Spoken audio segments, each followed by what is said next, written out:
Well, good afternoon, everyone. I have spoken several times in Toronto. I have spoken in front of hundreds of people. I have never in my career spoken in front of a jumbotron. This is absolutely, if you don't mind, I'm just going to sit and look at that for a minute. That's amazing. That's absolutely amazing. Ladies and gentlemen, I am a newspaper lifer. Let me explain that. I was not born on the wrong side of the tracks, but I can tell you that I was born close enough to the tracks to know where they were. And at about the age of 14, I was sort of this kid who didn't know what he was doing, and I had a journalism professor in high school who said, you know, you've got some talent. Why don't you come down to the local daily newspaper in Tyler, Texas, and on Friday nights, you know, Friday night football is huge in Texas. Why don't you take down the scores as the coaches call in the information? Now, my job was pretty simple. There was probably about 10 or 20 of us. The coach would call in. I would write down the score and the statistics, maybe get a quote from the coach, fill out the form, and I'd take it to the other side of the sports department, which is the coolest thing I'd ever been involved in at the age of 14, put it in another basket, and someone older, better, smarter than me would write the story, get the byline. Later in the semester, as the season progressed, the sports editor came up to me and he said, you know, you're doing a good job. Why don't you write the article? Why don't you get the byline? And I got to tell you, there's still nothing to this day like seeing your name in print. But it never occurred to me that this task was so unimportant that they would give it to a 14-year-old kid. Now, I tell you that story today because we are reading on a daily basis of technology, software, that literally can take complex information like sports scores, like financial information, and convert it into complex stories and information. In other words, the skill sets that were required to write a story 30 years ago can be done by a piece of software. And in a way, that is the story of newspapers, of media, of advertising today. Big swaths of our business are dropping to commodity status. Now, that's in a way disturbing news. The good news is that stuff we don't have to think about. That stuff we don't have to focus on. And we can focus, I think, on the value-added elements to what we do, the things that matter, the things that connect to audiences, the things, I think, that transform our businesses. I want to talk about some of those things today. The title of my presentation is New Oxygen, New Growth, and it's sort of a different way of imagining the value proposition of newspapers and media companies in the days, weeks, months, and years ahead. Now, my guess is the image on this screen is probably your view of newspapers.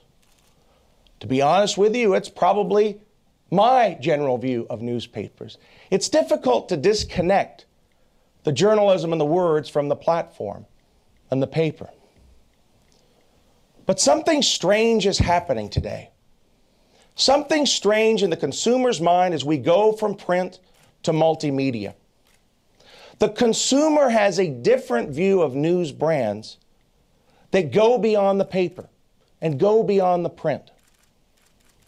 We keep saying that we're either in a print industry or a digital industry. I would make the argument we are neither print and we are neither digital. We are a print plus digital industry. That's who you're interacting with.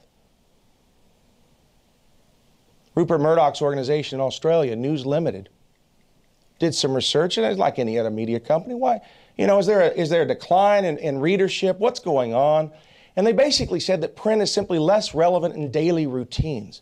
There's no real decline in news demand. People are simply shifting their preferences. They went a step further. The research suggested, in fact, that the newspaper, even the word newspaper, had become in the consumer's mind a brand promise across platforms that entertained and informed and inspired, interpreted, and did, frankly, something very unusual in most people's lives. But this was the killer finding.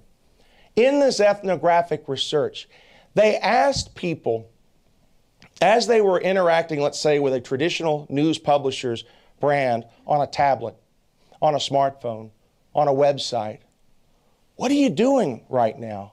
And the consumer's answer, I'm reading the newspaper.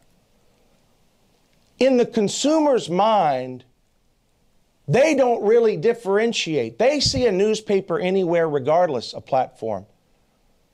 If I asked you to make a copy, what are you doing? I'm going to make a Xerox of something. And I think in the consumer's mind, they see the word newspaper as something more than news on paper. Our challenge today is how do you de-link words and print while maintaining value in the consumer's mind? That is the challenge in multimedia. I'll say it now, I'll say it later. We are neither print nor digital. We are print plus digital. That is the snapshot of the news ecology in 2013. Is that going to be where we are in 2020, 2030? I'll tell you that in 2020 or 2030. This is a snapshot, I think, of today. I said earlier, I flashed a lot of front pages and said this is probably your view of us. Well, this is our view of ourselves. This is an advertisement from Folha de Sao Paulo in Brazil. We view ourselves as multidimensional. We view ourselves as more than print. But we are having cultural issues getting to that point. Whether in print, whether on an iPad, in any format, what we do is produce relevant content and quality journalism. We aggregate target audiences and we sell audience solutions. We're committed to that more than we are the skin. Because the skin, frankly, over the next half century is going to come and it's going to go. There are news paradoxes everywhere, especially as we have access to more information, especially as we go further and further out on the platform limb. We realize there is more content and less relevancy, for example. We know there's more knowledge, but I don't have any big evidence we're getting smarter as a society with more access to news and information. There's more engagement. There's less willingness to pay. All of these things, you know, I think that in the 500 plus years of publishing on this earth, I think this is one of the four great eras. Unfortunately, it's also an era of displacement for a lot of people. When I talk to news publishers, they tell me over and over, we're obsessed, we stay awake based on three things. How do we identify our growth path moving forward? How do we be more relevant to readers and advertisers tomorrow than today? And finally, as we atomize what we do into a series of content and audiences, how do we create value both for the reader and the advertiser? And how do you manage that complexity? Our association is simply an association of ideas and people. We share ideas, we inspire change. We have about 5,400 members and nearly 600 companies in 81 countries. The challenge is I'm a storyteller. And when you're telling a story across 81 countries, on the one extreme you have the digitally disrupted United States and Scandinavia. On the other extreme, you have the print-centric India and Pakistan. So sometimes my stories are somewhere in the middle. Hopefully you can sort some of that out for yourself today. I report to a board of directors. You see some of the companies to kind of give you an idea. They're mostly newspapers, but increasingly we are getting traditional magazines on our board of directors. I want to do four things in this presentation. I want to talk about who we are and what we do as we go to multimedia. I want to talk about the great energy and experimentation era that is upon us, the emerging mobile moment, how we're embracing it, and finally the opportunities for everyone in this room as partners in this transition. Print is where it begins. It is our legacy, it is our history. I believe in print. If you look at the data, print delivers incredible richness and effectiveness, deep engagement, loyalty, passion, emotion, almost unlike any other platform. But the rules are changing. The rules are changing for TV. The rules are changing for radio. The rules are changing for outdoor. My God, I mean, they're coming up with platforms every day. There's backvertising, assvertising, nailvertising. Do you realize, true story, there's lipvertising, teethvertising, headvertising, even fruitvertising. And finally, frankly, it inspires me with my hairline, even eggvertising. We're trying to keep up. I think, in fact, that newspapers are pretty innovative in print. Looking across the global landscape, you see scented advertising in France, transparent covers in Germany, double panoramas in China, substitute front pages in Finland, new ideas in sheathing in Germany, Folha de Sao Paulo in Brazil. I showed you the advertisement earlier. Absolute pioneers in irregular advertising that, frankly, gives every editor a heartburn. I think, in fact, if we had more time, I'd share with you some of the great stuff the Times of India is doing, the leading English language newspaper in the world. They have advertising formats literally like shivers. They literally have talking newspapers. Amazing, amazing times. But my honest assessment of print goes something like this. If it will go digital, or if it can go digital, it will go digital. But what's interesting about print to me, and this is something that's not being talked about, is that as newspapers go multimedia, and they're sort of assigning their audiences across those platforms, the print audience is actually getting stronger and stronger. You take a print audience that might have been a little inflated with discounts, promotions, and giveaways. Man, you have a solid audience that wants print. I've seen newspapers scale their models where they might double their circulation prices. The majority of the readers still will stick with newspapers. Yes, they're older, but they're richer. They're better educated. They're active seekers of information and advertising. They're habitual and they're brand loyal. My guess is you can do something with that. My guess is you can do something with that. But I know times are changing and media consumption is changing. This is one funny graphic. I'll bet you have another funny graphic. Integrated marketing means different things. As we look over the last 20 years, today I think we've gotten to a point of this 360-degree integrated marketing. We call it a multimedia news company. So who are we? What do we do? How are things changing? You know, I spoke to a group of Belgian advertisers a couple of years ago, and I'm sitting in the cafe and I'm reading the conference newspaper, and they basically said, and as regards to the industry formerly known as newspapers, they're going through a midlife crisis right now, and they see themselves as something beyond print. And I looked at this, I said, what? They're talking about my industry. And I would suggest to you it's not really a midlife crisis. I would simply say it's a transition. Again, it's not print versus digital or print or digital, it's print plus digital. That's who you're interacting with today. If you believe you are interacting with print companies, take another look, take a closer look. I challenge you to do that. We're trying to operate at least on 2 tracks. We're putting out a print newspaper that we realize involves one deadline and a pretty big mass audience. But frankly, as we get into mobile moments, etc., we realize there are 1,440 deadlines throughout the day, which is the number of minutes in the day. We're trying to organize ourselves and play in that pond. The Daily Telegraph in the United Kingdom, they're having honest conversations about their platforms. They see the print newspaper as a platform for older readers. Web is for search-driven multimedia, smartphone for news and utility, and the tablet, I don't think we've figured that one out yet. But we're getting there, and we're learning every day. The multimedia company is starting to take shape, and it's something that we're beginning to be able to talk about sanely. If you talked a year ago, 2 years ago, all of this is in transition. You know, I know newspapers that frankly were ahead of the agency and the media buying community when it comes to integrated advertising sales. Problem is you can't integrate before you integrate. And even worse is if you integrate and we haven't. So what we tell our members more and more is it's just a careful dance. Talk to each other, listen to each other. When you're ready to have integrated conversations, we're ready to have integrated conversations. When you look at how we look at audience today, more and more it's about bundled subscriptions. Marketing, it's about brands and bundles. Research departments, about metrics and dashboards, all of our companies, because we want to be bottom line driven. Editorial, it's about integrated newsroom and management. And when leadership, we really say it's about audience numbers, probably integrated audience across platforms. There are some fantastic examples of companies that are making this transition, and they're brands that you know.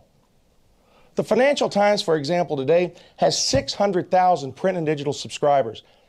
Last year, more than half of their subscribers were digital for the first time. And as they project out over the next 3 years, they're looking at digital going up and print going down. They're okay with that. That's part of managing the transition for them.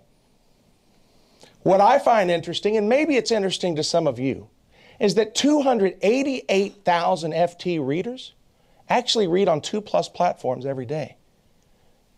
I said a minute ago, talked about some sort of a metric, unduplicated reach across platforms. How about duplicated reach?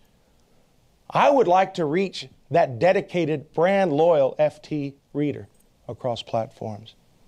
The Economist, in fact, as they get out into digital subscriptions, they found, in fact, that 77% of their digital subscribers had never subscribed to their print magazine.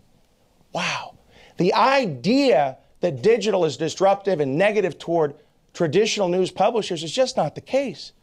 And we embrace it. We want it. Multimedia changes who we are and what we market. We have to talk about shifting from product marketing ourselves to brands. Take a look at the screen. On the left-hand side, you will see these are some of the attributes of how newspapers market print. Home delivery, shut up the world, status symbol. A website is about sharing with friends and infinite information. And then you see the value of mobile, you see the value of iPad and tablet. And frankly, if we do this conference, I can't imagine a bigger room or screen, but frankly, it would probably build out that way.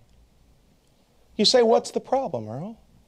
The problem is most companies can't market all those attributes to all these people. And I think more and more we are maybe playing in your pool a little bit. And we're trying to market ourselves as a brand across those platforms. As far as I'm concerned, if you add all those together, they add up to convenience, relevance, choice, and empowerment. And frankly, I'm no good at this. You are. You probably have better words than I do. Share them with your friends at the newspapers here. We know that in marketing, it's about them, not us. We struggle with that sometimes as an industry. It's about benefits, conversation, perceptions, and most importantly for us, as this new news hybrid, whatever relationship we are developing today with consumers has to transcend platforms. We no longer have a relationship just with print readers, just with digital readers. We want to be Netflix across platforms. We want to be HBO on the go. We want to be the newspaper anywhere. We have to remind ourselves, in fact, that competencies determine products. Products never determine competency. If we as an industry are worried about print and digital, if we're worried more about the skin rather than the soul and the heart, we're not going to survive. And on the content side, if we're investing in storytelling and journalism and story generation, we're going to win. We're going to be there in the long term. If on the advertising side, we're selling audience solutions and breadth and reach and loyalty, we're going to win. Well, that's what we're trying to sort of change the mindset of our industry worldwide. It is, though, an industry of great experimentation. You've heard the idea of if you're going to fail, fail fast and move on. We're trying to do that. We're looking at new value propositions. You've heard of some of these, whether they're paywalls or bundled subscriptions or new product development. Paywalls, I know, are going up here in Canada. I've got mixed views on them. So do you, so do we. Frankly, I think that that's probably where we need to go in terms of delivering quality audiences. We found, in fact, that the Financial Times model, the so-called metered model, where let's say I think, the Financial Times I think maybe offers 15 articles, and on the 16th article you have to pay. That model is probably the one that we're settling on. And the New York Times perfected it just a little bit better and said, well, But there's value of social media audiences, so we'll exempt social media from that. And that is a model that is pretty much, we're laying down the cards as an industry for that. I'm more interested, again, in this newspaper anywhere model that's emerging, what I call bundled subscriptions. So you need a paywall to get to bundled subscriptions. I think it's almost becoming standard. Again, remember, you're not dealing with a print company anymore. They more and more are talking about print and web and mobile and tablet. And frankly, the smart ones are going a step further and saying, well, I don't want to sell subscriptions. I'm going to sell memberships to my brand. And then maybe you get a discount card or value-added card where you can get discounts at restaurants, etc. And these are just some of the companies around the world. They're experimenting and playing in that space. Again, an era of experimentation. You're seeing more and more companies carving out communities. I love this. I don't know if it's a substitute for paywalls. I don't know if we can generate the same money and value, but it's interesting to look at this. And digital does allow us, I think, space that we haven't had in the past. The Daily Mirror, for example, in the United Kingdom, felt that they owned English Premier League football. So they invested in a membership site, a free membership site. What's important to remember is they generated money from things like fantasy football, memorabilia, T-shirts, books. That's not a newspaper, is it? My goodness, there's a newspaper in Sweden called Aftonbladet. They generated a weight loss club that generated, I don't know if we have any math majors in the audience, but 200,000 members, 10 euros a month. Holy mackerel, they're making more money from their weight loss club than they are their newspaper. But frankly, what do I care? I'm here to fund great journalism and to make a difference in society. In Singapore, the new paper desperately wanted to connect with male audiences, and frankly, traditional marketing methods didn't allow it, so they just founded their own sports bar. Sounds a little crazy, but they were able to connect with male readers for the first time. We've got other newspapers that are trying to see their value proposition in new and different ways. The Evening Standard in the UK. Listen, I think this is a play, probably not for another 7 or 10 years. They basically felt like they had run out of room to grow as a paid newspaper. They converted to free distribution. They're profitable in 2012 for the first time in a decade. The Independent, the 4th place, last place quality newspaper in the UK. They've never quite figured out where their role is. New owner comes in. He can't figure out what the role is. But he had this idea. What if I created a miniature newspaper, no original content, just miniaturized versions of the Independent? We'll call it I.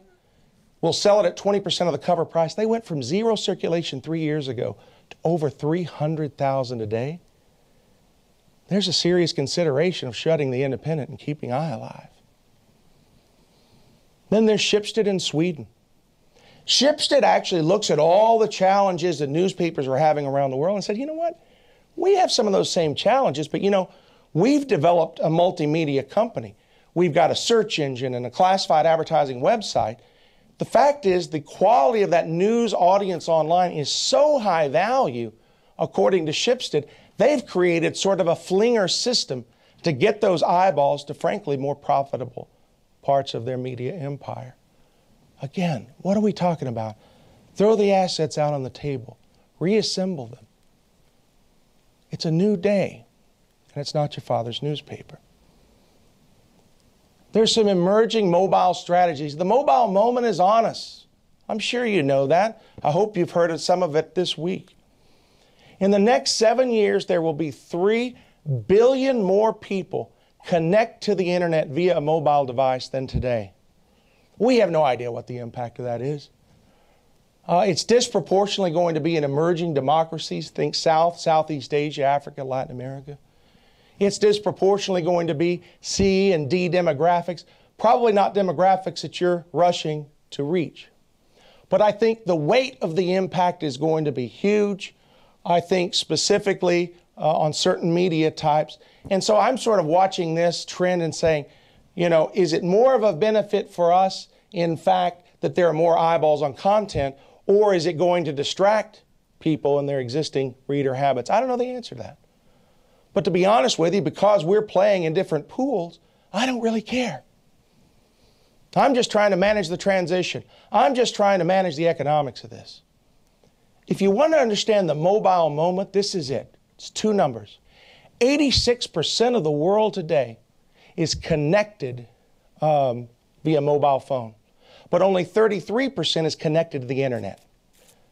And what we're going to see in the next 24 months is a rapid closing of that gap. And that's where the eyeballs are going to come to. By the end of 2020, there will be nothing but smartphones on this planet. They will all be connected to the internet. Since iPhone apps and mobile sites started launching really in 2010, each of our members have seen the similar results as the Gothenburg Post, as you see on the screen. In fact, it's going much higher than that. In fact, Chicago Tribune just this month became one of the first newspapers in the world to cross the following threshold. They now have more eyeballs on digital content coming from mobile than anywhere else. And we believe most news publishers are going to cross that threshold by the end of 2015. We're not talking, ladies and gentlemen, about digital first. In a lot of cases, we may be talking about mobile first. And if you don't believe my words, believe my numbers. PC sales will continue. That's the red bar at the very bottom. Tablets are going to be fantastic. They are the immersive experience. We want to play in that pond, but the numbers are going to be with smartphones. The economics of smartphones are pretty easy to figure out. They're going to get smaller, better, faster. Processing power is going to improve. They're going to get cheaper, and they're going to become more time efficient. You go figure it out. People ask me all the time, well, where does the iPad fit? Again, it's an immersive experience. And I think actually it's become quite a compliment to our print readers. We don't really see the switch over. It's become the second screen in the home. It's a niche device in transit. It's a marvelous lean-back experience. We see amazing things. We think mobile is a big deal for us. It is probably our #1 audience growth opportunity. And I've even talked to some of the newspapers here this week. I think it's frankly, you know, most newspapers have newspapers and education programs. The #1 way to reach young readers over the next 2 or 3 years is going to be to invest in the smartphone. And frankly, the publishers in this market are doing just that. Finally, I want to talk about you, me, us, and some of the opportunities ahead. It took me a long time to realize that advertisers don't want advertising. They want solutions. You've got companies like, the Tribune Company. They don't have salespeople, they have solutionists. The Times of India doesn't have an advertising department, they have a response department. And that hadn't happened in the last couple of years, it's been around a while.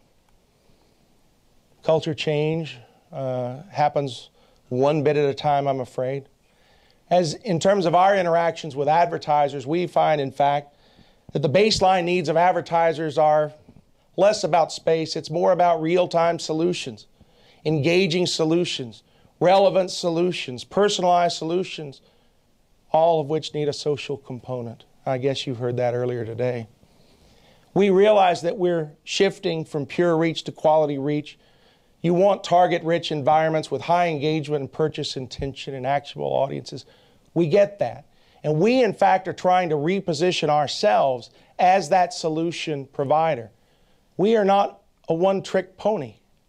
We, in fact, are a four-tool media company, at least. We see a role for print. We just don't believe it's necessarily, and we understand it's not an exclusive role. So how, in fact, can we integrate with digital? And we've spent a lot of time as an industry, as an association even, in investing in that. Because we know that what we offer is a unique brand environment, very high quality, and I hope that you invest time with the Toronto Star people and frankly some of the other newspapers in the city in better understanding what they have. We know that print strengths, as I said earlier, are not just about engagement, loyalty, passion, emotion, but also authority and action. You're not going to get that willy-nilly in some website. We know that digital strengths are things like social media and data capture and direct communications and surveys. If you bring them together, we believe there are opportunities that I think that you're seeking, whether it's being a reach extender, whether it's being some sort of a dimension builder or complementary combination. We're offering marketing services, I think, for the very first time. And I'm not going to go over this. This presentation will be shared with you. And if any of you are interested, I've got an entire report that goes into great detail on some of these case studies. But there are specific case studies in Finland about how they're combining print and digital to extend reach. In Austria, how they're combining print and digital to create a complementary package. Or in Brazil, as they're trying to build dimension in ways that we would never have dreamed of before. Places like Hong Kong, the United Kingdom, the Times of India, in fact, moving more and more into the marketing services game. Print and digital are extremely effective in activating awareness. We offer a brand environment unlike almost any other, especially when we bring them together. An environment based on emotion and credibility, relevance and awareness. And I hope you go away from this presentation better understanding the new dimensionality of news publishers. Let me conclude with some thoughts that I think will bring us all together. Marketing is a funny game. Newspapers historically are very internal looking. We have long taken for granted the fact that we are a destination purchase. We're no longer a destination purchase. We're a highly discretionary purchase. We probably as an industry need to rewarding things like production and distribution less and more of marketing and selling and researching more. And we're getting there. We're changing our culture.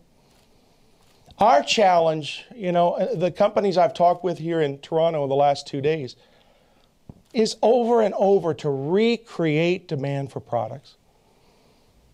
Now, a lot of times I talk about culture change. There's a blogger on our website. I love this. She's one of the former top marketing executives with Disney. And she went to work for the South China Morning Post. Now, that's a pretty big cultural transition. But I sort of have to give you that background. Disney person working at newspapers. She's one of our bloggers. We're a volunteer association. And she sort of said the following words, and I guess I'll close with this. She says, you know, look, Procter & Gamble doesn't produce shampoo to make your hair shine. They produce shampoo to make you confident and sexy. Disney doesn't entertain. They try to make your dreams come true. And obviously she's trying to sort of lead us to water, especially newspaper executives who, you know, don't think in these terms. They think more in real terms and versus softer perceptual terms. And then she sort of closes the loop and she says, we don't produce content, we produce convenience and delight. We don't just produce the news, we help improve people's lives. And finally, like only a Disney person could say, she said, in fact, newspapers transport the hearts and minds to a world of discovery, at which point I told her, you went too far. But I like the words, and I like the feeling, I like the spirit. Every day, whether it's your job or my job, we go to work and we have to ask ourselves, what is it that makes our brands unique? Who are you as a brand? What makes you different? And most importantly, how do you stay relevant every day? It's not about a marketing campaign, close the loop, let's go have a beer. It keeps going and going and going, especially in our industry. You know, we used to say that we're an industry that publishes newspapers 365 days a year. We are a company, or we are an industry right now that is connected to consumers and advertisers 1,440 minutes out of the day, 365 days a year. It's a hell of a challenge. It's a hell of an industry. It's a hell of a time for change. To summarize, I would say that print has this marvelous, robust future for readers and for advertisers. But newspapers, as you knew them, are becoming multimedia companies. There is this great era of experimentation and energy that's coming from our industry across the 10,000 daily newspapers that are published in the world today.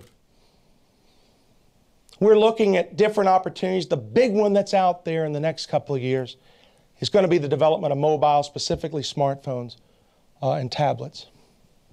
I know that you want solutions and not advertising. I believe that our industry, news publishers, newspapers, can help regardless of platform. I will end on a plea and an observation. My plea is simply to be our partner in this great transition, this great moment. We can benefit from your wisdom. I hope you can benefit from ours, both good and bad. Nobody has a perfect plan. But we are going from print to multimedia. We need your help to get there. And finally, I hope you would agree, if you learned anything from this presentation, my observation is simple. This is not your father's newspaper. Thank you very much.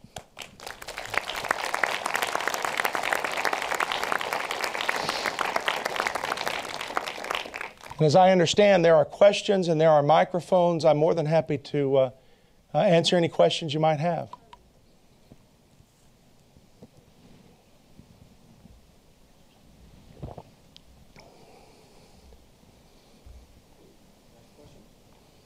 Of course. If newspapers are news brands, why do you limit yourself to print and digital and not think of radio when I'm spending an hour driving to work every day, or television? Well, you know, there's big swaths of our industry actually that do. I think we would love to think of ourselves as many things. I think governments actually put amazing parameters on us in country after country. When we're in India, absolutely, the Times of India is a radio brand. You know, I think I might have seen this week, is it the Toronto Sun, that I think is a television brand. So I would just say, as I talk about 81 countries, these are the 4 platforms that are universal. I would say more and more, though, companies and industries in countries that allow for something beyond the 4 platforms, we certainly will go beyond that. Yes, sir. Hi, sir. I wanted to ask, where do you see magazines as a print industry in the next 10 years? I think niche magazines are in great shape. You know, I would, you know, a theme I would love to develop. I think magazines are a lot like the beer industry. You know, I think the value is probably on the niches and not in the middle of the market. You know, I think that we're seeing, in fact, that general interest news magazines may come under intense pressure, and you know who those major news magazines are. Frankly, newspapers are probably encroaching onto those turfs in terms of these companies and brands that bring together broad perspective. And I think they're really pushing the value proposition of general interest magazines. But I think the niche magazines are going to be robust, strong in print and in tablet form. Yes, sir. Thank you. You spoke about the people who are obviously well off economically, but what interests me, in many countries there are a large percentage of people who are far from literate, far from engaged, and in developing countries they're often having their first chances to participate, like you mentioned, in developing democracy. So what would you say about that very significant share of the population that may just be able to, for the first time, participate in newspapers and digital content? There's a book by Peter Diamandis and Stephen Kotler. I think, I don't know the exact name of it, but it's something to do with abundance. And they talk about, you know, this great opportunity, 3 billion more people, generally in, and let's say not C, D, and E, but let's say in D, E demographics that are going to connect to the internet for the first time. We see in countries in Africa and Latin America especially, and to some degree Southeast Asia, the mobile phone is the bypass medium for them. We're seeing that. We saw that actually in the 2000s. And I would simply say it's going to be the bypass participatory medium. I don't know the value of smartphones to e-demographic people. I've been to parts of the world where, I thought I knew what literacy was. You know, literacy in most parts of the world is simply the ability to sign your name. I know parts of the world where they can't do that. So I'm not sure what the value of that is right now. I think television continues to be the medium for them, especially in Asia. But look, the smartphone is the great leveler, and I think that's the thing to focus on for those demographics over the next 7 years. Yes, sir. When dealing with newspapers across Canada, it's always very interesting to me when you want to find out more about the reader and try to find out solutions and develop solutions for your clients. It's really difficult for the newspapers to really give us insight on who their readers are. So I ask you the question, what are newspapers doing today, tomorrow, and the future with regards to providing insight into who their readers are so that we can help develop solutions for our clients? Well, I think there's a small picture, a medium picture, and a big picture. The small picture is, I think that I would agree with that. I don't think that we invest enough in research and development, and I think most publishers would agree with that. And that's changing. That's part of this culture change. You know, we hear the drumbeat from the advertising community that, frankly, maybe we know more about your audience than you do. And I think we're trying to change that. But I also think that we're trying to band together as competitors, traditional competitors, and finding that holy metric. I think that there are initiatives here in Canada, there are initiatives in Europe and the United States to find that. And that's sort of the big picture. And then I would also say that there are great industry organizations serving Canada today that I think can serve that. One of the things that I find, frankly, and I don't want to get into specific countries, I'm 81 countries, and you're going to nail me on this one, is really a disconnect and lack of understanding of what's frankly available now. And you say, well, is that your fault? Is that our fault? Hell, it's our fault. It's our fault for not, passing the baton directly to you. But those industry organizations exist. You can start with Newspapers Canada. You can start with NADBank. But frankly, have conversations with the people at the individual newspapers. I think that they'll be able to answer the big, middle, and little question. The information's there. Yes, sir. I would only challenge you on one thing on that response, and that is, I think that the people within the newspapers across Canada know very little about what is available for their own assets. Mm-hmm. Mm-hmm. Well, I can't comment on the specific newspapers, but they are here in the audience, and they hear you loud and clear. No, we don't. Yes, sir. Which best model should the publisher invest on the community newspaper or to expand on investing on their major brand? I don't quite understand the question. Say it again. So which is the best business model, to invest in the community newspapers or to go to invest on the major brand for the newspaper? I'm struggling with the premise of the question, but I would say to you that we are very honest about our strengths and our weaknesses. There are reasons to invest in community newspapers. There are reasons to invest in metropolitan newspapers. I just believe it depends on your objectives. What are you trying to achieve? Who are you trying to reach? Frankly, most of the publishers here, I think Torstar owns quite a number of community newspapers. I think there are other great community newspapers here, but maybe that's something we can talk about offline outside of this bigger audience. Oh, yes, I'm sorry. Do you anticipate that, much like music, how let's say iTunes brought it together to create a financial model for success in the music industry? I mean, a lot of the challenges that I can see is there's already an understanding or an expectation of free as it relates to newspapers in that world. And I know you mentioned a few in your examples, but how do you see that taking shape? Because I wonder if there's something really innovative from the outside to come and aggregate that for you and become a channel. I don't know. The whole paid content thing is a real challenge. It's a real vexing issue for us. I think we went through a period where we thought we were iTunes. We thought we could sell individual articles. We frankly thought there was enough money in advertising, to deal with what we wanted to do online. I think if we had it to do over again, it's 1994 and 1995. We just don't go down the road of free, and that's the end of the day. We see again more and more. I tried to say it in the presentation, but I'm glossing over some things. We find that the consumer, the easier you can make it for the consumer, the better, and they understand bundles. By God, they understand bundles, and that's something that we've really awakened to over the last 2 years. Started with paywalls. I don't know how you feel about the iPad. I find the iPad is like an overhyped movie. I mean, frankly, you know, it's hyped up here, and it was a pretty good movie, but it wasn't up here. And that's kind of what iPad was for us. But I'll tell you what the iPad did for the news industry.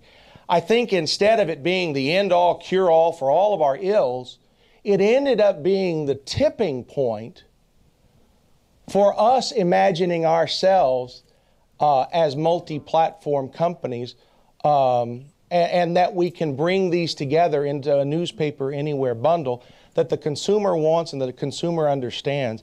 I don't think the consumer will ever understand a penny or a dime or a dollar for a piece of content. I just don't see how we're going to get there. Yes, sir. Earl, I mean this with the greatest respect. Why are you the only one in this room wearing a tie? Well, you know, it's interesting. He's not. Nothing wrong with the tie. No, I'll tell you, as the day sort of progressed, I sort of figured that one out. But frankly, I'm just not hip and cool enough for black jeans and black outfits. One of the things I'm amazed at Toronto, Toronto has the highest propensity of people wearing black that I've ever found in the world, and I love it. And but we just don't have that in Texas, I'm afraid. Yes, ma'am. Do you find that there's going to be different content highlights and different, so on smartphones, on an iPad, are you going to be focusing on different stories on the different? Fantastic question, and it's a real debate in our industry. And let me see if I can sort of summarize it for you and maybe even hang some brands on it. The Financial Times believes in an HTML5 world, in which you basically, push it out one way and somehow HTML5 stretches it to whatever platform you want. They don't really want a lot of differentiation. On the other extreme, you have The Guardian that I think is trying to be unique on all four of the major platforms. They're even going a step further and trying to tell a story different in print in the morning, smartphone, I guess, during the day, computer during the day, multimedia, ending up with a way of telling the same story in a different way as that second screen in the home at the end of the evening. Man, that seems complicated. Man, that seems expensive. But The Guardian is trying it, and I would even say very gently that I think among the major newspapers in Toronto, they all have differing opinions, and they're all trying to figure that out right now. So, yeah, I don't have the answer to it, but I think that there are different solutions being developed. It just seems, because you mentioned bundles, it seems like it would be an easy way to sell something in a lot. Yeah, if I can pick on Netflix, I kind of push it and prod it a little bit. We don't expect Netflix to be different throughout the day. We expect it to be the same thing on a smartphone as a tablet, on a computer, on the television. Not saying that's the right thing. I think the coolest thing is what The Guardian's doing. I'm just not sure that news organizations have the resources, frankly, to do that. But The Guardian is the one I'm really looking at to try and develop that. Yes, sir, in the back. You talked a bunch about various different types of business models that papers are attempting with online. I was wondering if you could talk a bit about types of advertising that you've seen that has actually worked. Advertising online? Yeah, specifically advertising online that you think has worked versus some stuff that hasn't. So like pop-ups versus banner ads versus... Yeah, look, I mean, I'm probably a little too honest on those things. If I hit a subject that's a bit above my head, I don't want to burrow too deeply. But what I would say, I'm actually interested in the mobile space. Everyone's trying to figure out mobile right now. We find the Gothenburg Post in Sweden is really innovating and trying different advertising, big advertising formats on the mobile phone. I think are different. I don't really want to comment on online. It's just you just hit a subject that's a little out of my wheelhouse. Sorry. Yes, sir. I was just going to ask about, and it's my observation about my personal experience, it feels very two-dimensional, yet digital tablets offer such depth, and there's so many examples from other categories. You talk a lot about innovation, maybe business innovation or format innovation, but actually borrowing from other places. I'm thinking of, things like, taking a story and being able to background the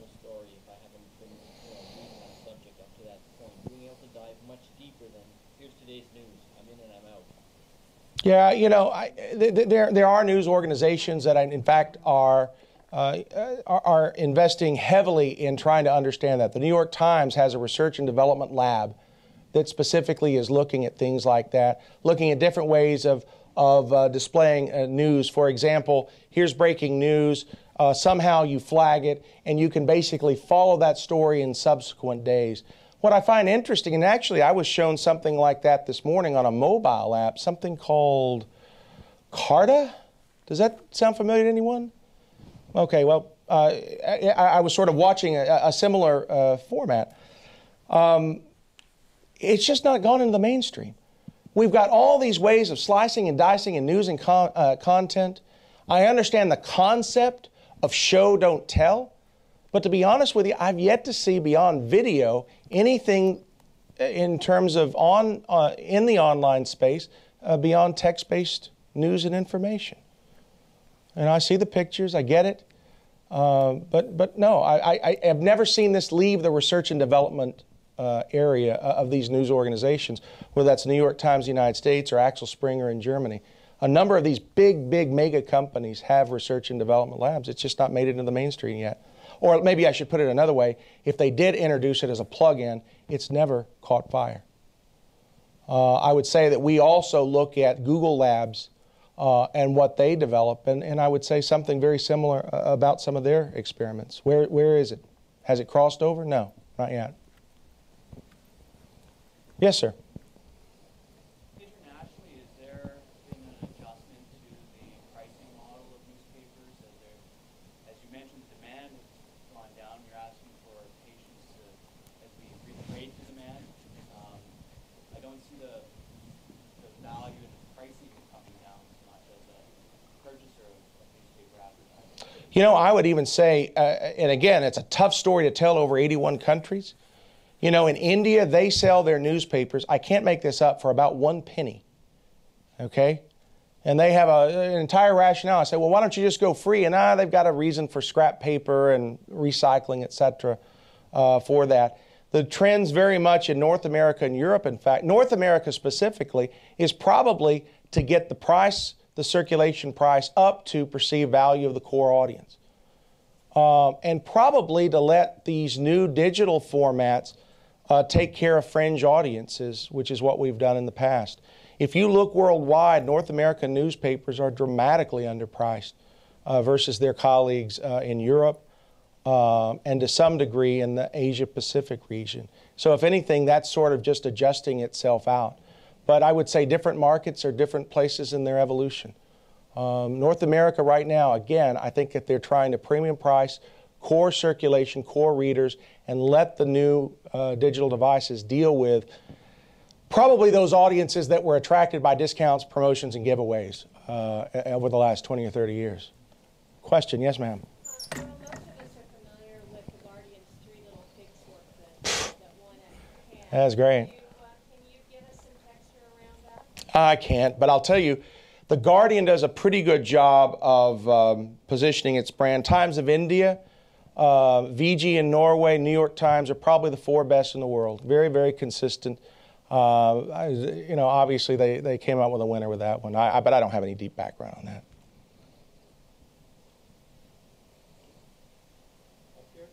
Oh, I'm sorry. Yes, sir. No, I'm sorry, sir. Because I didn't want to go over that. I have a question about people, entrepreneurs who are, instead of looking towards generating digital content, but are trying to go back to analogous content. There's a company called Bird, who are making this little thing called the Little Printer, which prints out paper that feels like actual newspaper. It prints out your Twitter feeds and all your RSS feeds. What are your thoughts on that? People who are trying to take a step backward or trying to bridge the gap. Do you feel like bridging the gap and you find more companies doing that same? Man, I don't know about you. I get tired hearing from stories like that, and I'll tell you why. Whether it's that, or whether it's Zide, or whether it's Flipboard, or whether, what did I say earlier, what is it called, Carta, whatever it is. Look, I think it's fantastic that we're in this era that we're trying. To be honest with you, I've sort of lost track of trying to keep up with each of the experiments. Look, there's a big swath of people out there in the digital world that frankly think that they can take our content and do a better job of packaging it than we can. You know, I think they're probably, frankly, correct. in some regards. I'm fascinated. I'd love to get your business card and learn more about that. Earl? Yes. Compact formats. They're sweeping Australia, they're sweeping Europe, North America. We have in Canada probably more compacts than exist in the United States. What's your view about compact newspapers in the United States? Oh, you know, it was about 2003, and the Independent in the United Kingdom had this idea that they would go from a broadsheet to a tabloid. And again, what did I say about the Independent? It was a fourth-place newspaper. They needed to do something crazy. But they did something even crazier than that, guys. They took their broadsheet, stuck it out on the newsstand. They took their tabloid, put it on the newsstand. They let the market decide. Do we stay compact or do we go broadsheet? In London, 75% of the market chose tabloid, and they went tabloid. Rupert Murdoch liked that idea so much, he did the exact same thing. By the way, in Ireland, the Irish Independent, I think it was the Irish Independent, did the exact same thing. Boy, this just sounds like a great idea. Let the market decide. They put the broadsheet and the tabloid out there. Guess what? 50% chose the broadsheet, 50% tabloid, and they're stuck with this model for about 2 or 3 or 4 years, and finally I think they killed the broadsheet. I tell you that story because I find that the Europeans are much bolder when it comes to strategic initiatives. They are much more likely to say, let's make a big step, whether it's format or something else, and then galvanize the company. What did the Americans do?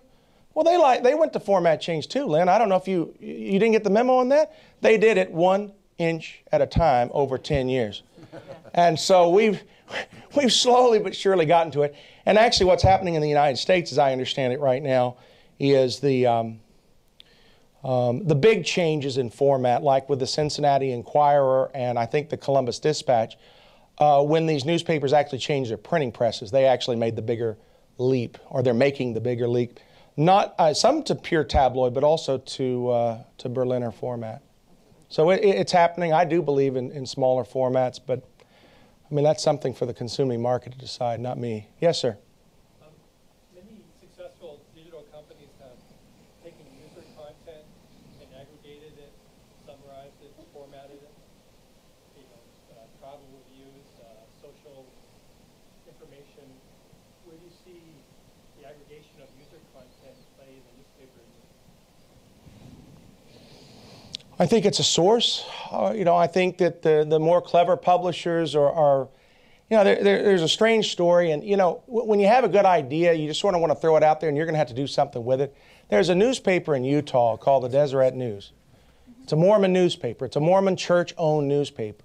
And one of the most interesting stories that really isn't told out there is to sort of lower the cost of commodity content, they decided to churn volunteer contributors, a citizen journalism network, into sort of this, they basically became aggregators of commodity content, and they did a good job, I think, of bringing that together in print. That's one example, I think, of aggregation. Yeah, I don't know what more to say about that. Yeah. Anything else? I do have one more act, though, before we end, because apparently this is going to keep people awake and alive, but apparently I'm going to have to take off this tie. Because apparently I'm going to have to get this all the way off. Let me assure you, ladies and gentlemen, let me get this off. We are not your father's newspaper. Thank you very much. Thank you.